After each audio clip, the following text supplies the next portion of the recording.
Hey guys, it's me, Hazel Wood, and yeah, I cut my hair and I also got new glasses, so today I will be sharing with you guys my likes and dislikes of 2018. Instead of making two separate videos, I decided to just go through my year of 2018 and discuss the books I liked and the books I did not like. So without further ado, let's get into this. And I will also have like a green overlay over the books I did like, and then a red overlay for the books I did not like / disappointed me. Also what I call book appointments. So the first book I have that I liked when I first started out through the year is The Princess Saves Herself in This One by Amanda Lovelace, and obviously I gave that book a 5 out of 5 stars. I loved Amanda Lovelace's writing, and when she came out with her other one that last year, The Witch Doesn't Burn Herself in This One, oh my god, I love her writing. I like how feminist it is. I like the illustrations in it, and both Ruby Kaur and Amanda Lovelace have very different styles of writing, and so I love like how different it was and how you get to see like Amanda's perspective versus Ruby's perspective, and yeah, very excited about that. The next book I liked was Taxonomy of Love by Rachel Allen, and this was a book that was sent to me from NetGalley, and it was one of the first NetGalley books I actually finished in that year. And it is about a boy named Spencer. His name is Spencer. Okay, it's about a boy named Spencer, and he has Tourette's, and he was best friends with this girl, but then over the course of the year, they fall apart, and then when they go in high school, they become friends. I was about to say refriend for some reason, I don't know why, but nonetheless, I really recommend it. It is actually in Barnes & Noble and out in bookstores if you want to go get it. Highly recommend it. I love Rachel Allen's writing. Go get it. Okay, here's the first book appointment of this video, and that is The Hazel Wood by Melissa Albert. I thought this book was going to be more. I thought that there was going to be like a more fantasy aspect of it. It was kind of hard to follow at times. There was like one scene where she just wrote one of the African American characters, I think like the only African American character in that book, to have a conversation with the police, and the main character just kind of like brushed it off, and it wasn't good. But anyway, this is about a girl, and her grandma recently dies, and she was this like known fantasy author, and the daughter realizes that it's all starting to become true, and she needs to get out of that town, and people are hunting her down. And the cover, as you can see, is really pretty, but it does not match with the inside of the cover. And like Mary Poppins, the cover is not the book, guys. The cover is not the book. Next two books I will be talking about, I finished within this, were like back-to-back 5-star reads. The first one is Struck by Lightning by Chris Colfer, and this is actually also a movie, and yes, I watched the movie before reading the book, but I actually have a signed copy of it, so this is about a book named, the book is about a boy named Carson, there we go, and he is wanting to get into a Northwestern, I think it is, and he wants to get into the writing program, but he realizes that he needs more in his application when doing that, and so he decides to do like the senior publication magazine, and in the end, like it says, he gets struck by lightning. And so there's just like a whole bunch of like twists and turns in it, and I really loved it. I loved how Chris Colfer actually got to play Carson, so I just really love that movie. Like, I love it so much, and I love the book so much. Like, I was sobbing in the end, and Nicole, my old roommate, was like, "Are you okay?" And I'm like, "I'm fine. I'm fine." So yeah. The next book I got, I actually got from a bookstore, which I got as a advanced copy, and that is Little Book of Feminist Saints by Julia Pierpoint, illustrated by my dog barking. No. Manjit Thab? I'm really sorry. And this is just a collection of feminists throughout the years, and it just gives them their viewpoint, and they all have like sainthood things, like patron, there we go, patron saint of like whatever they did on which they accomplished, and so I really like that. I really like that a lot, actually. The next book I have is the first DNF of 2018, and that is Megge Buried Down by Rebecca Neitlinger, and this book was sent to me by Smith Publicity. So again, thank you so much, Smith Publicity, for sending me this book.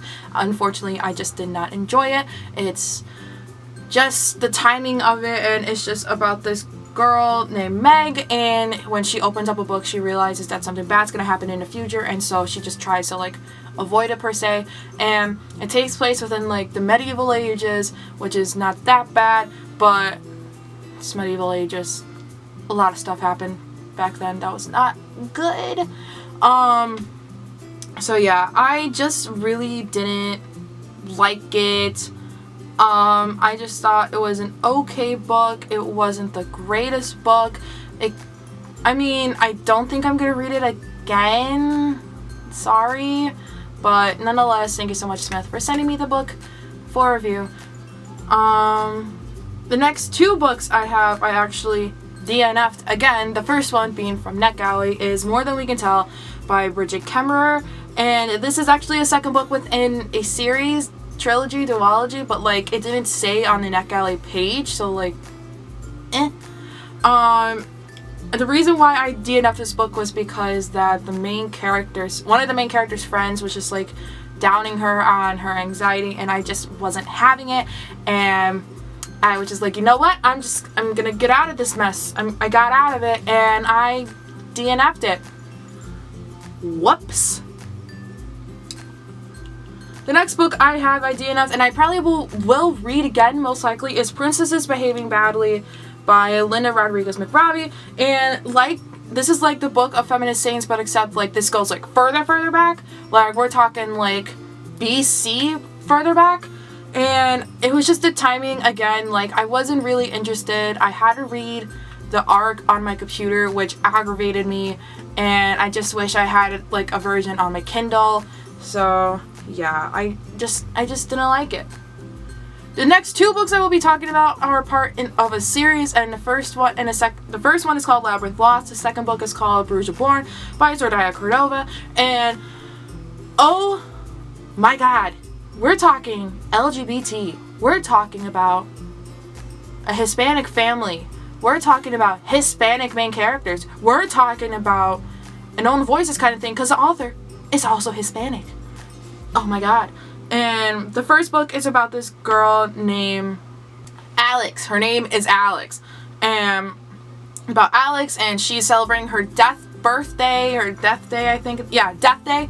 And she doesn't want it to happen, so what she does, instead of the ritual that is supposed to be performed, she does it the opposite, and she realizes she sends her family down into the underworld, and she has to go and rescue them. And this is a book that has a female romance, which I loved, and it has some fantasy realism aspects, and oh my god, I loved it so much. And the second book, Bruja Born, takes place like after the first book, but in this time we follow the middle sister, Lula, there we go. And she after a bus accident crash, she's the only sole survivor, and she tries to save her ex-boyfriend, but when she does save her ex-boyfriend from the dead, she raises more than just the dead.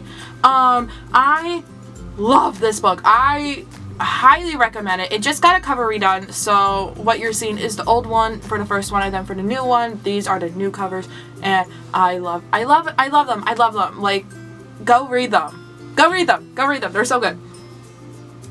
The next book I have that disappointed me was Fahrenheit 451 by Ray Bradbury, and this is about a man who is who's a policeman, but he has to burn books, and I didn't like it. I liked the concept of it, and I know it's a classic, and it's just that like it really just wasn't for me.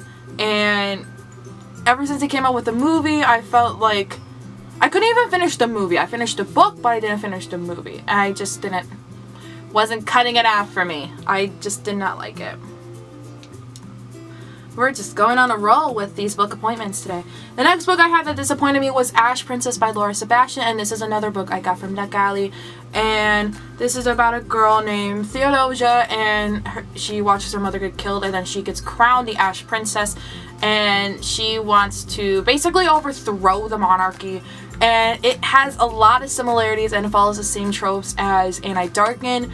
Some of the reviews also related to Ruined, which is another book apparently that has like the same trope, and it just wasn't happening for me. Like, I didn't. Next book that I loved is Museum of Us by Tara Wilson Red, and this is about a girl named Sadie, and she gets herself into a car crash, but car crash meaning like she ran herself into a tree with her inside the car, but the doctors think it's more than just a car collision, and she stays in the mental ward of the hospital, and you just see her whole world like evolve and change. And oh my god, I loved this story.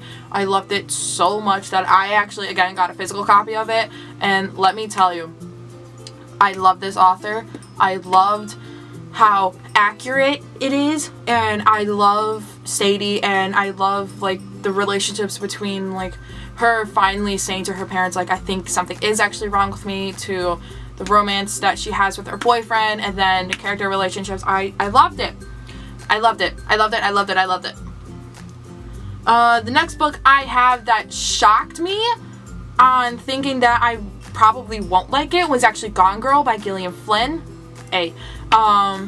And this is about a man named Nick, and his wife goes missing, but really when she goes missing, it actually just explodes from there, and I did not see it at all. I didn't see that twist coming. I didn't see the twist coming so soon, and I listened to this on audiobook, and I remember like screaming WTF in my car because I was so shooketh by it, and I loved it. Loved it, and I have yet to watch the movie, so that's on my to-do list for 2019. The next book that disappointed me might actually be controversial, and that is Raven Boys by Megge Stiefvater. A lot of booktubers actually really hype up this book, and I listened to it on audiobook because again I was at school and I had to like have something playing in the background, so I saw that Raven Boys was open, and I'm like, oh, I should listen to the Raven Boys. And yeah, I mean, like, I love Maggie's writing, and like I met her when she was first starting out with the Raven Boys, and she was still writing the Wolves of Mercy Fall series, and the series just doesn't click with me. It might click with me when I'm reading Lily Blue and the Raven King, but until then it's not clicking it. Speaking of Megge Stiefvater, the next book I actually gave away is All the Crooked Saints, and this book is just so controversial on its own. First of all, the town name is an insult. It means like weirdo according to Google Translate, and the characters are just so flat. And again, I also listened to this on audiobook because I'm drinking water, thanks. It just didn't again really click with me, and then like once it just kind of went down, I'm like, okay, like cool, awesome, wow. Wasn't really feeling it, but there we are.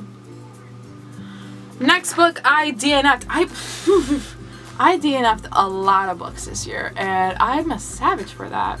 That is Me and Me by Alice Coupiers. And again, like I'll get more into thoughts when I do my NetGalley's 4 review, because this is gonna be on that list. And yeah, like the concept of the story was just really good. It's just that like it felt stupid to read, and sometimes I just like look at these books and say like, okay, like how did the editor not see like any problems with this book? Because I saw a lot of problems with this book, because like it's just silly, and like the author could have done so much better, especially with this concept. It's just that the way she constructed it was just it was sent to me by the author personally, so thank you so much, Katie Koleski, for sending me Now or Never Moment Omnibus. And this follows two friends who eventually fall in love and throughout the 4 years of high school, and there are so many trigger warnings for this book. We're talking abuse, we're talking suicide, we're talking depression, and like possible self-harm and violence, mainly stabbing. But wow, I thought this was going to be like a lighthearted read, but it really took a turn, but it was a good turn. It was a good turn. It's just a turn that shook me to the core. So I loved it. The last book I have was sent to me by the publishing company, so thank you so much to Scarlett Sinclair, the author of When Stars Come Out, and this is the first book within the duology, I want to say. And this is about a girl, what's her name? Honora, and she moves to Oklahoma to go to this prestigious school, but she also catches souls and she puts them into coins, and then one day she catches a soul of a spirit who lives on the school, and next thing you know, when she does that, like a whole mess just comes out of that. And oh my god, take a shot every time I say oh my god. And it's so good and I love it, and I don't really read a lot of magical realism, and I really want to keep reading more magical realism.